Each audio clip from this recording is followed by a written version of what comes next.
Bonjour à tous, donc bienvenue pour cette quatrième édition, quatrième épisode du webinaire Magic Boost. Aujourd'hui, on a la chance d'accueillir Patrick avec nous, qui va nous présenter et nous aider à décortiquer une thématique récurrente et essentielle dans le quotidien des gérants de salles de sport. C'est comment améliorer l'expérience client, en particulier dans ce contexte spécifique et spécial de la reprise post-Covid. Donc, comme je le disais, aujourd'hui, on a la chance avec Romain d'accueillir Patrick, qui est directeur général et responsable France d'e-gym. Donc, Patrick, je vais te laisser te présenter et me présenter brièvement e-gym.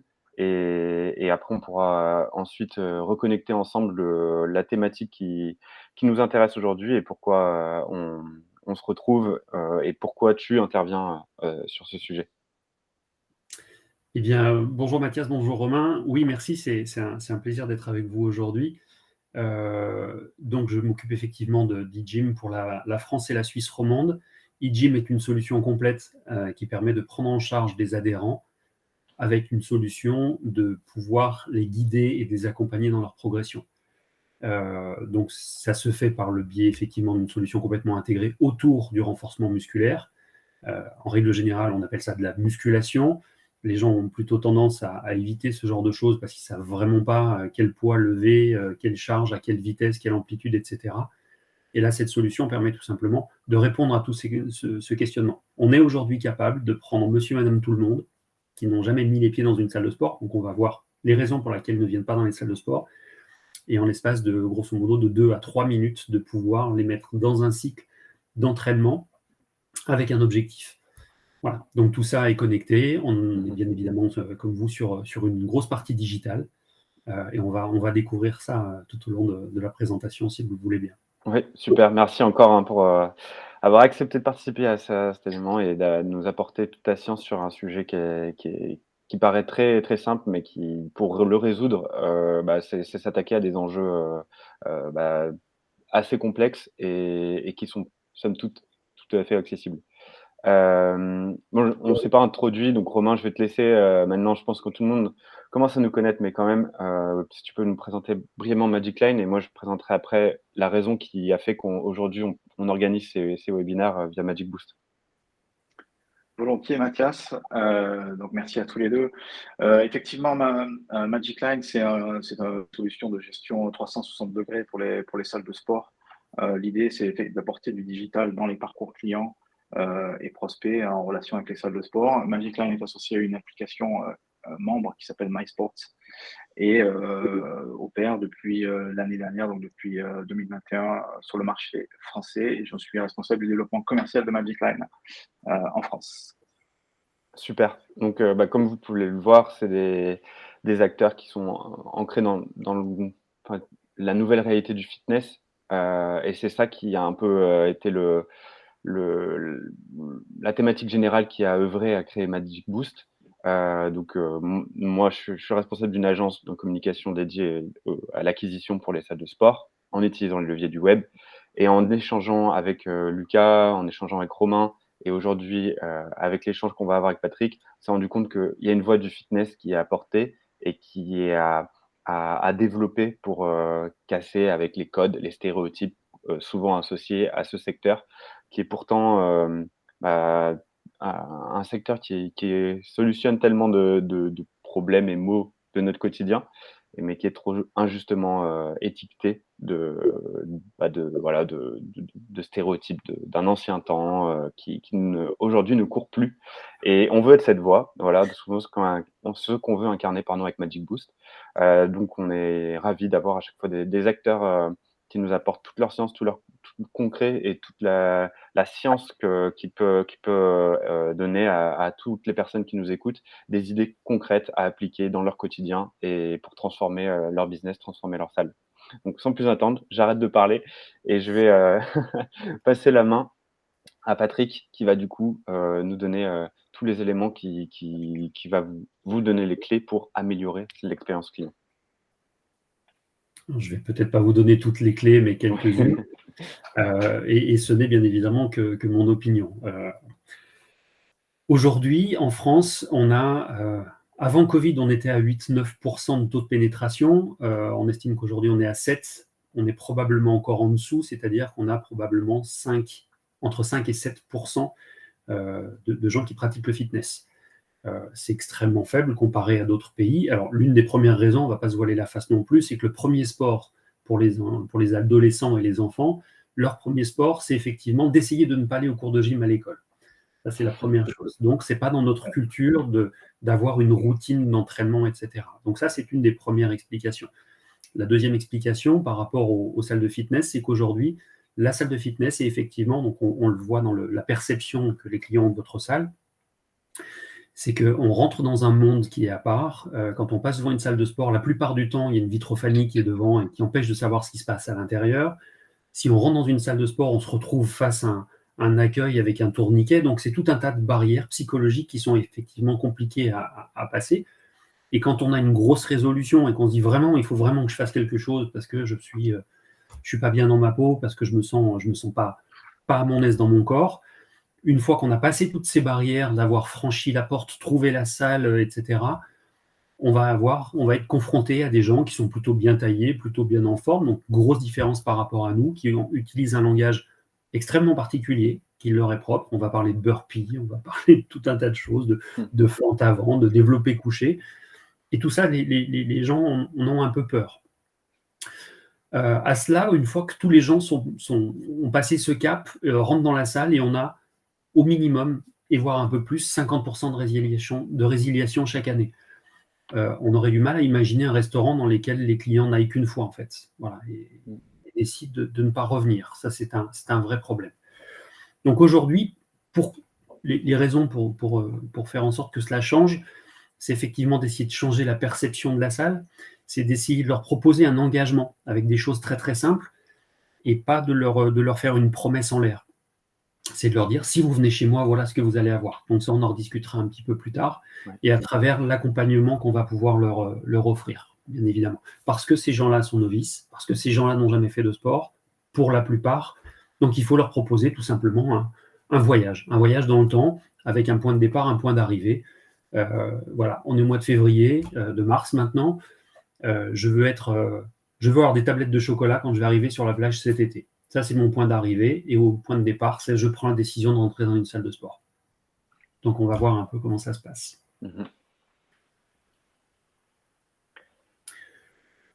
Donc, les points sur lesquels on estime devoir travailler. Donc, c'est l'expérience client en amont.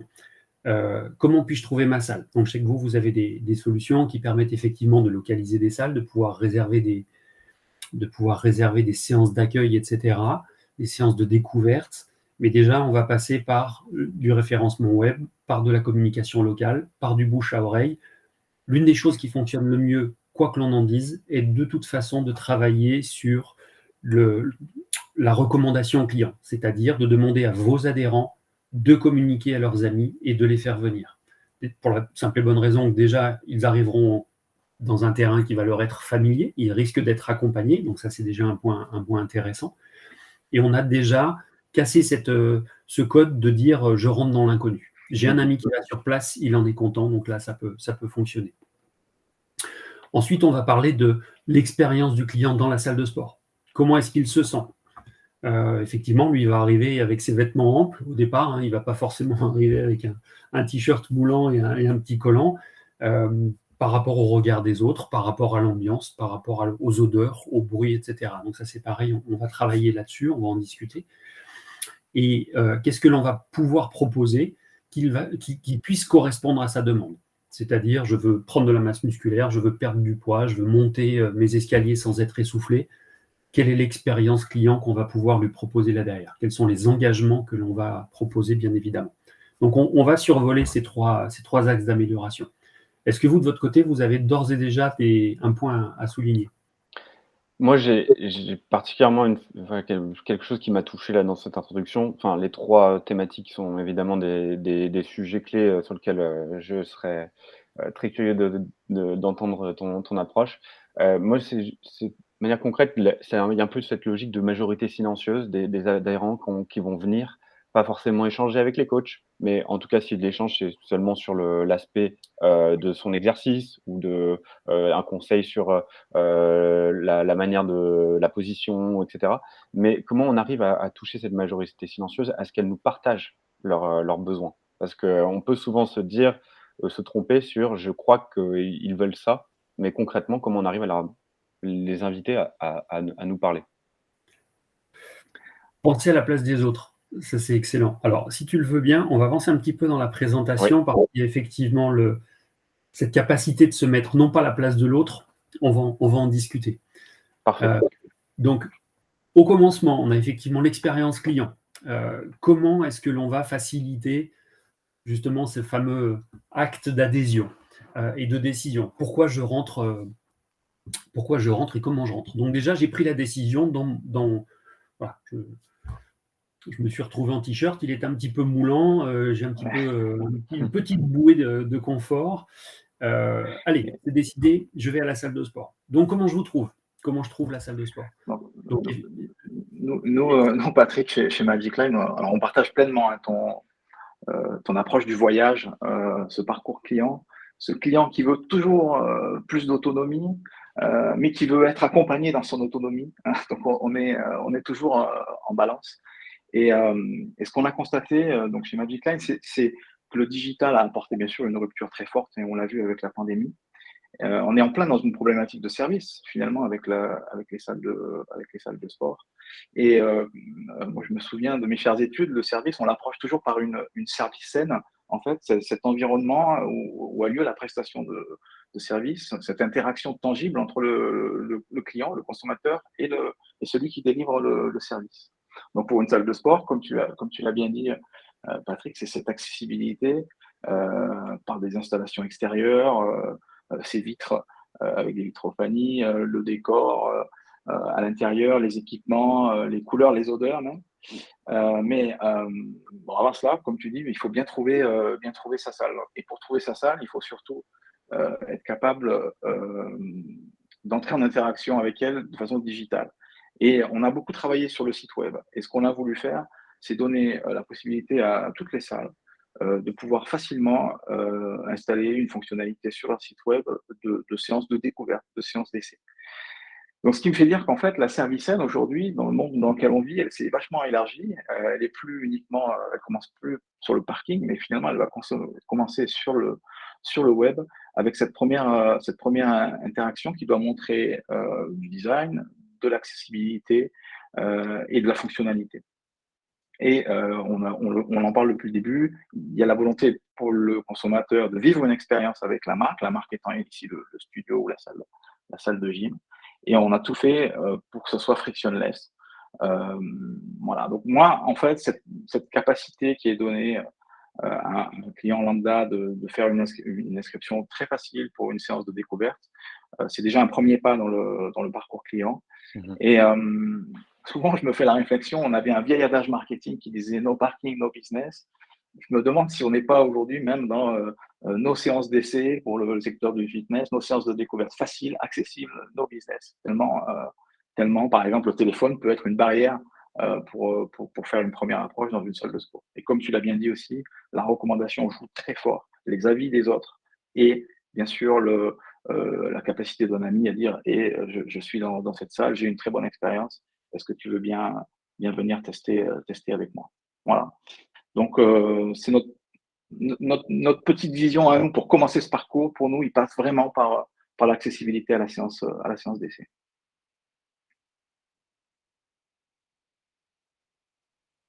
Ouais, je suis totalement aligné. En tout cas, c'est vrai que tout à l'heure, Patrick, tu as pris l'exemple, trivial mais très parlant du resto.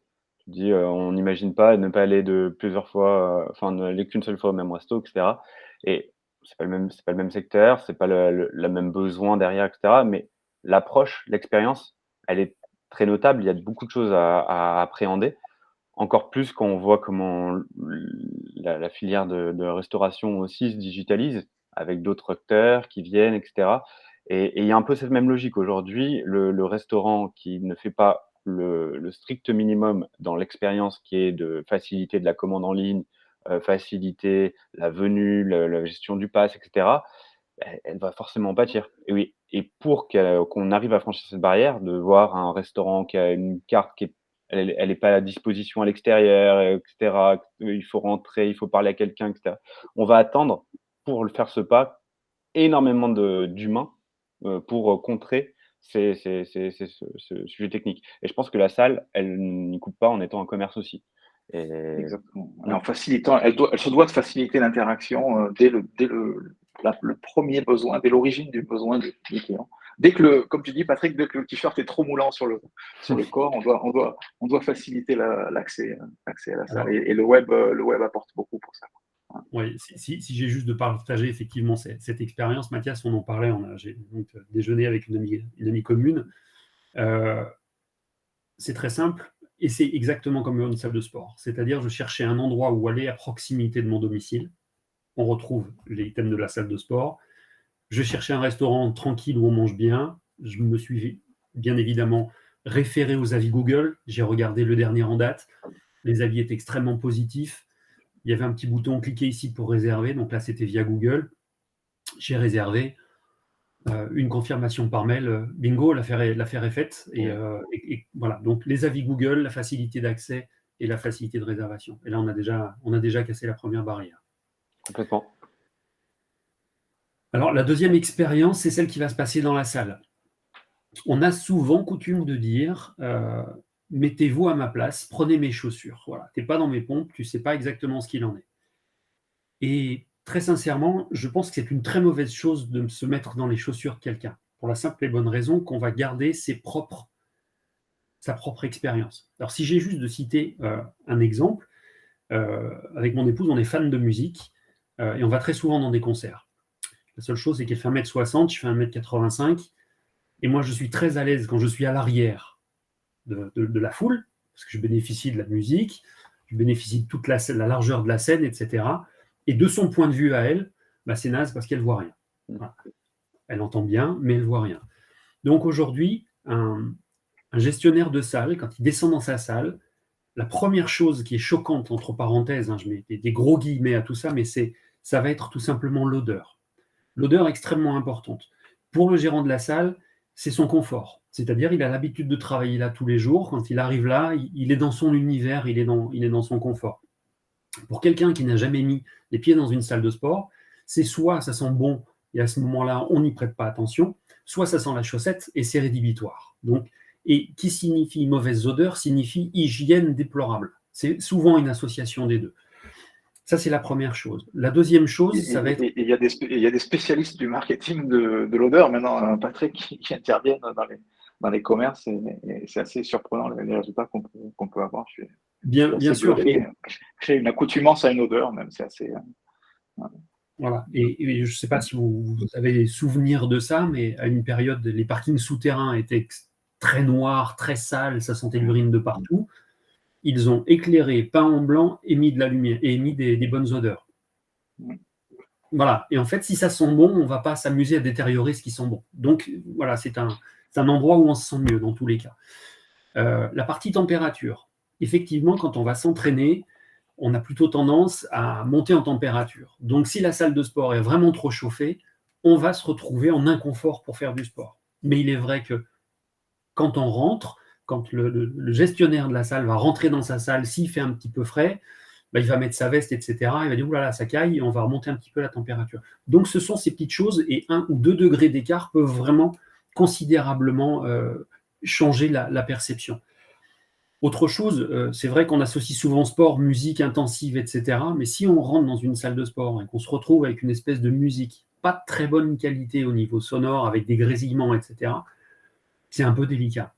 Et souvent, ce que j'explique aux salles de sport, c'est que les 3 premiers pas qu'on va faire dans la salle de sport, quand on va ouvrir la salle, si on a une espèce de brouhaha avec une musique qui grésille, si ça sent effectivement un peu la chaussette, et qu'en plus, en face de vous, vous avez la personne qui vous accueille, qui est le nez sur son portable, alors là, l'expérience client, elle est vraiment pourrie, si je peux me permettre. Et en jouant sur ces 3 choses, qui grosso modo ne coûtent rien, d'avoir du son de qualité décente, quelqu'un qui vous regarde droit dans les yeux, qui vous souhaite la bienvenue et une odeur plutôt agréable, ça ne coûte pas grand-chose ou ça coûte pour ainsi dire rien du tout, et ça change complètement la chose. Donc, plutôt que de se dire, je vais me mettre dans la peau de l'adhérent en disant, bah, non, chez moi, ça sent bon parce que c'est mon odeur, j'aime bien la couleur de mes murs parce que c'est moi qui l'ai choisi, et bien, on va poser la question tout simplement aux adhérents. Comment vous vous sentez? Vous n'avez pas trop chaud, vous n'avez pas trop froid au niveau de la musique? L'ambiance sonore est plutôt sympa ou est-ce que vous voulez qu'on change? Qu'est-ce que vous avez pensé de l'expérience au niveau des vestiaires, par exemple?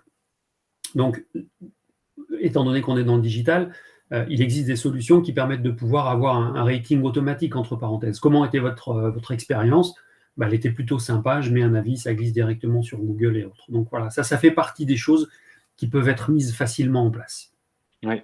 Si je peux me permettre, j'ai une image, qui remonte de mes études qui m'avait beaucoup marqué. C'était, juste avant de passer sur cette slide, c'était, à l'époque de la du productivisme anglais, le taylorisme, toutes ces théories-là, sur comment on fonctionnait. Il y avait un propriétaire d'usine qui s'appelait Owen, qui avait des ouvrières qui, voilà, travaillaient, du tissu, et il avait voulu voir si augmenter la lumière allait augmenter la productivité, et il avait fait l'expérience et c'était le cas.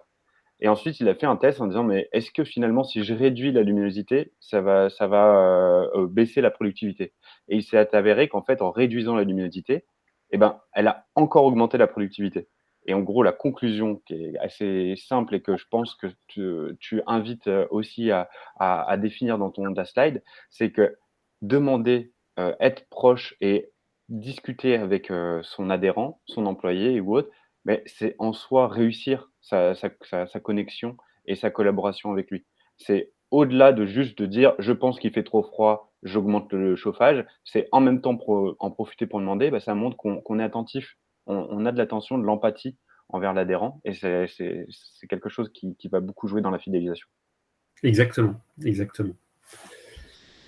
Par rapport à l'offre client, je vais vous citer 2 exemples.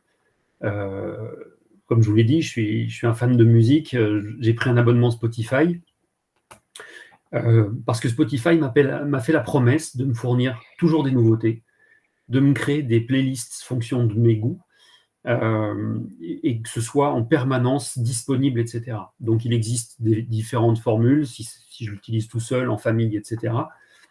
Et donc, j'accepte de payer le prix, en échange de quoi, eux me garantissent un service sans faille, toujours disponible, quel que soit l'endroit où je me trouve. Je peux même l'avoir effectivement en local quand je suis en avion, j'ai pu télécharger, etc.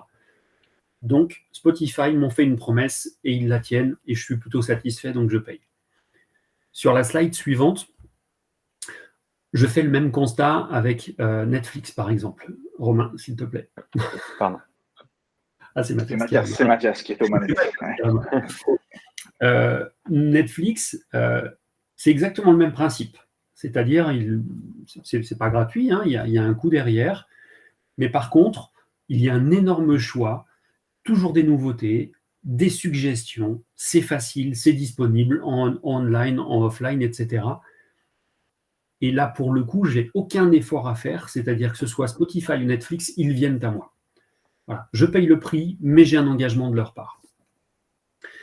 Et quand vient le moment de choisir, donc sur la slide suivante, quand arrive la salle de sport, on a des offres qui sont effectivement avec un engagement, sans engagement, si je viens de telle heure à telle heure, si je fais des cours co, si je ne fais pas de cours co, etc.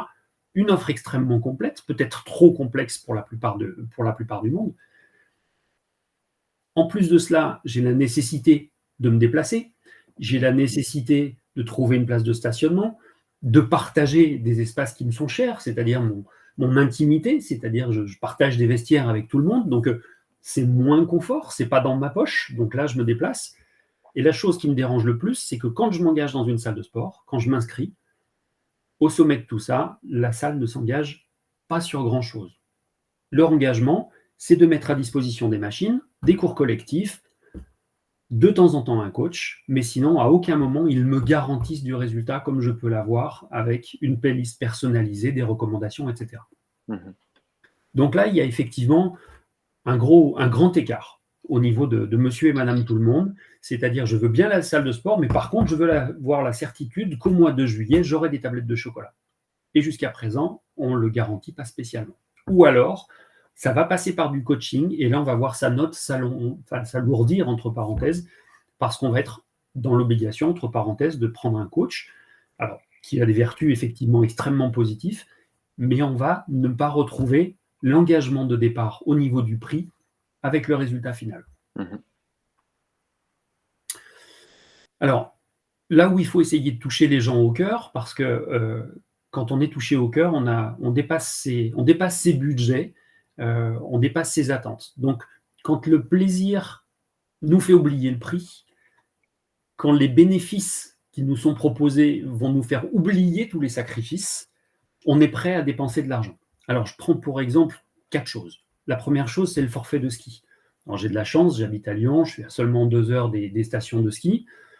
Il faut se lever super tôt, il faut faire la queue pour quitter la ville et rentrer dans la station. Ensuite, on se gèle un petit peu. Mais par contre, on prend un pied monstrueux et une journée de ski, c'est fantastique, mais ça coûte très cher. Et là, on est sur un forfait entre 50 et 80 euros, dépendant de l'endroit où on va, pour une journée. J'adore les sports mécaniques. Quand je vais faire une session de cartes avec les collègues, c'est 50 euros à peu près et c'est 10 minutes. Mais par contre, je sais que je vais avoir une explosion de bonheur. Là, je vais faire le plein d'adrénaline, d'endorphine, etc. Et ça va être absolument fabuleux. Le cinéma, on est sur 2 heures et on va payer maintenant entre 15 et 30 euros. Si on aime les massages et les soins, on va être sur 2 heures et une centaine d'euros. Comment se fait-il qu'on soit capable de dépenser autant d'argent pour des délais aussi courts et qu'on n'est pas capable de vendre à nos clients plus de 30 euros pour un mois de fitness à volonté? Voilà, donc là, on va essayer d'aller jouer justement sur la partie sensorielle. Donc, on a parlé des odeurs, on va parler de la partie sonore, mais on va aussi prendre un engagement et dire, OK, ici, vous allez payer un peu plus cher, mais vous allez avoir une expérience. On va vous prendre la main et on va vous faire la playlist personnalisée, sous-entendu l'entraînement, etc. Alors, comment on peut améliorer cette offre? On va déjà essayer de mettre le client dans une situation de réussite. Je m'explique. Quand le karaté a été lancé en Angleterre en 1920, si je ne dis pas de bêtises, il y avait 2 ceintures, la ceinture blanche, la ceinture noire. Et on était soit un débutant ou un élève, soit un maître. Et pour essayer de démocratiser tout cela, ils sont passés par différentes couleurs de ceinture. Et vu que ces couleurs de ceinture n'étaient pas suffisantes, ils ont mis des intermédiaires entre tout cela. Ce qui permet d'être toujours dans une situation où l'on va progresser. On attaque par du blanc, passe par du jaune et on va progresser. Même chose pour l'escalade. Au bas des prises, au bas des voies, on va avoir une indication. Si vous suivez toutes les prises de couleur orange et que vous êtes un débutant, vous avez 80-90% de chance de réussite, même si vous ne l'avez jamais fait. Si vous attaquez immédiatement par du 7B ou du 8 ou autre, vous allez à l'échec. Pourquoi tous ces liens? Parce qu'aujourd'hui, si un adhérent arrive, qu'on le met dans une salle, à faire un cours de HIIT, à aller faire un cours collectif de pump extrêmement agressif, entre parenthèses, 2 jours plus tard, la personne ne peut plus marcher, on ne la revoit jamais. Si on la met entre les mains d'un coach qui veut lui faire voir un peu qui il est, il y a de grandes chances que, sur le même principe, on crame la personne et qu'elle n'ait plus envie de revenir. Donc aujourd'hui, alors je fais un petit parallèle sur nos machines, on va proposer bien évidemment de faire un test de force, c'est-à-dire qu'on va demander à la personne de travailler à sa propre charge maximale de travail, donc on va adapter son entraînement et on va lui proposer un entraînement qui va être régulier, qui va tout doucement la faire progresser. Donc, jalonner le parcours du client dans la salle, c'est le mettre toujours dans une position de réussite. S'il a trop de courbatures, pour quelqu'un qui n'en a pas l'habitude, à ce moment-là, c'est rédhibitoire. Si par contre on le fait progresser pas à pas, à ce moment-là, il y a moyen de le faire grandir et de le faire avancer. Je vous parlais des tablettes de chocolat, je vais être encore plus ambitieux. 2024, les Jeux Olympiques, je suis par exemple un judoka, donc j'ai mon objectif qui a été fixé. Je sais que pour atteindre cet objectif, je vais avoir des passages obligatoires. Je vais avoir des dates de contrôle obligatoires. Et si tout cela est mis en place, à ce moment-là, je sais que je vais devoir travailler mon cardio, je vais devoir travailler avec un physio, je vais devoir travailler sur de la technique, etc., etc. Et si tout cela est jalonné, si je sais chacune de mes étapes, si je les connais à l'avance, à ce moment-là, il n'y a pas de problème. Et le jour J, je saurai exactement où j'en suis. Donc, pour un adhérent, ça signifie tout simplement qu'il va... Ouais, la slide d'après était bonne, je te remercie. Je vois l'heure qui tourne et j'essaye de me dépêcher aussi. La segmentation du parcours client. Vous avez un client qui rentre dans votre salle. C'est soit un primo-accédant, c'est monsieur et madame tout le monde qui passait devant votre salle et qui fait pour la première fois le pas. Ça peut être aussi un fréquentant, quelqu'un qui vient d'une autre salle. On va définir un test. On va lui faire un test de force, un test de condition. Donc, si c'est un sportif ou un non-sportif, parce qu'on peut avoir des fréquentants non sportifs. Ce sont ces gens qui cherchent à se sociabiliser, tout simplement, qui cherchent à avoir du contact. Pour eux, on va essayer de leur proposer d'autres choses. On va donc faire soit un niveau de condition physique, soit un niveau de performance, sachant s'il est sportif ou non sportif. Et comme je le disais, on définit son objectif en fonction de ses propres capacités. On va lui demander combien de fois par semaine il peut consacrer du temps à la salle de sport et quelle va être la date. Donc, soit Paris 2024, soit juillet 2022. On va lui définir des programmes d'entraînement en lui disant, pour arriver à cet objectif-là, voilà ce que vous allez faire. On va lui présenter des objectifs, des exercices, pardon. Ces exercices, il va pouvoir les retrouver bien évidemment en digital. Il peut venir, bingo, il est dans la salle, il ne peut pas venir, il peut quand même faire ses objectifs, donc ses exercices. On va avoir cette capacité-là. On va lui donner des points de contrôle. Le point de contrôle, c'est tout simplement de refaire un test de force, c'est de refaire un test cardio, de le mettre sur une balance impédance métrique pour voir sa progression, s'il a bien transformé sa masse graisseuse en masse maigre. Et ensuite, on va voir la date du bilan. Et donc là, on va pouvoir s'engager avec le client en disant votre objectif, il est pour le mois de juillet, on va tout faire et tout mettre en place pour y arriver. Et il n'y a pas de mystère. Si le client sait exactement que chaque fois qu'il vient dans la salle, il sait précisément l'exercice qu'il va devoir faire, le temps qu'il va passer dans la salle et qu'il a du résultat, à ce moment-là, il va venir. Donc, on a à travers nous notre parcours client, justement différentes sollicitations musculaires, différentes typologies d'entraînement, différents tests qui vont permettre de voir sa progression. Alors, on travaille, nous, avec le bioâge, c'est-à-dire qu'on va prendre l'âge de force, l'âge cardiovasculaire, l'âge physiologique et la mobilité, parce que ce sont quatre choses qui travaillent ensemble et qui ont de l'intérêt. Et de vendre du rajeunissement à quelqu'un, ça n'a absolument pas de prix.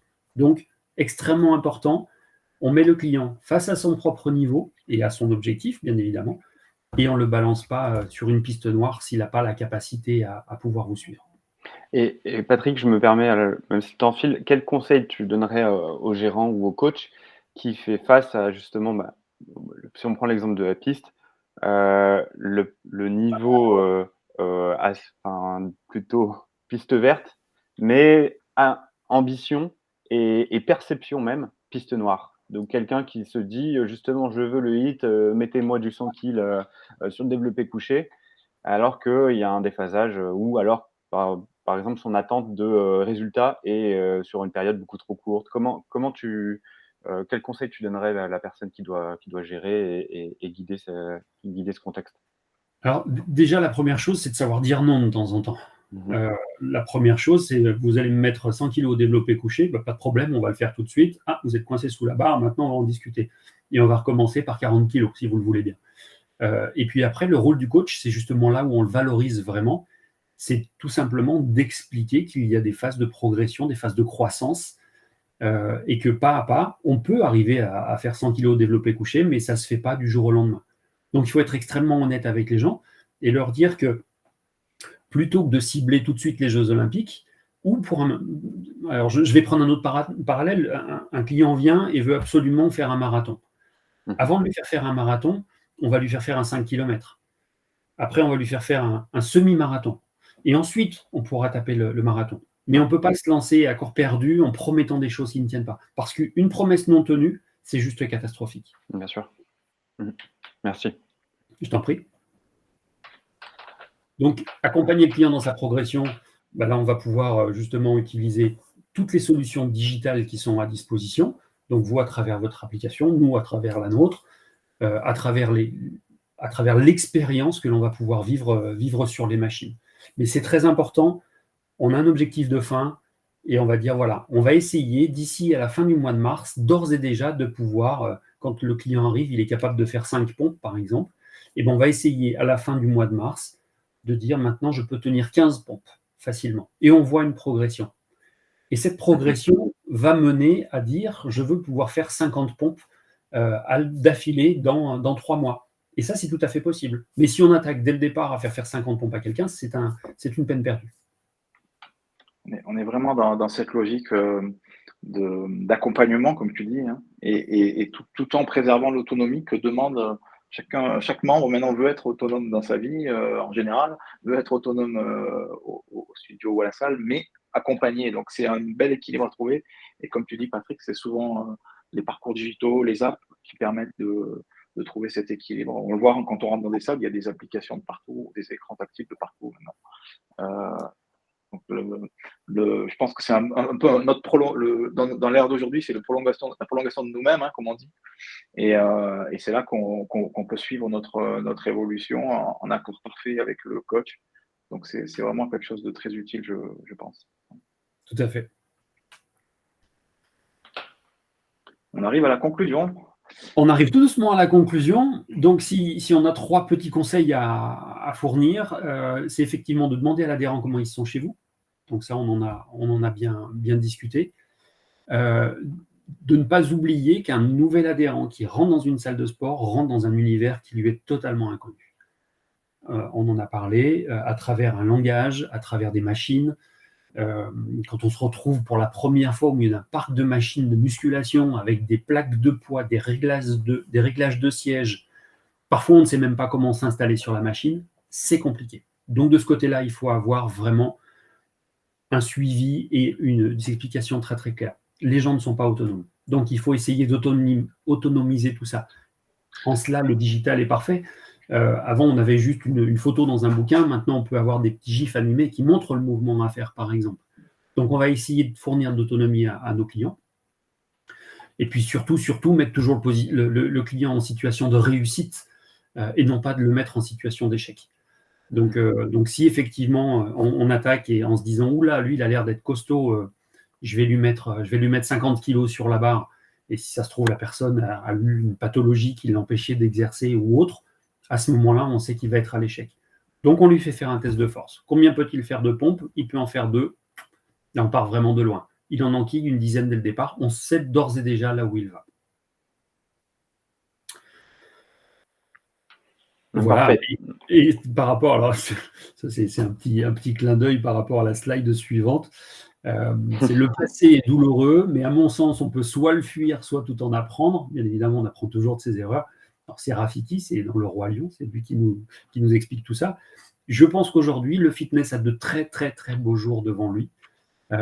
La seule chose, et on s'en rend compte maintenant avec, donc ça y est, on a enfin enlevé les masques dans les salles de sport, etc. Les adhérents reviennent. Objectif numéro 1, essayer de convaincre à travers ses propres adhérents, à travers une communication que l'on va faire, de faire rentrer monsieur et madame tout le monde, des non-fréquentants dans les salles de sport. Ça ne sert à rien d'essayer d'aller piquer des clients à Basic Fit ou autre. S'ils sont chez Basic Fit ou dans d'autres chaînes comme ça, c'est qu'ils sont autonomes, c'est qu'ils sont capables de se débrouiller tout seuls. Par contre, on va parler des 93% ou 95% de la population française qui ne viennent pas dans les salles de sport parce que c'est un monde inconnu, parce qu'ils ne savent pas ce qui se passe, parce qu'ils en ont entendu. Voilà, on en a entendu parler.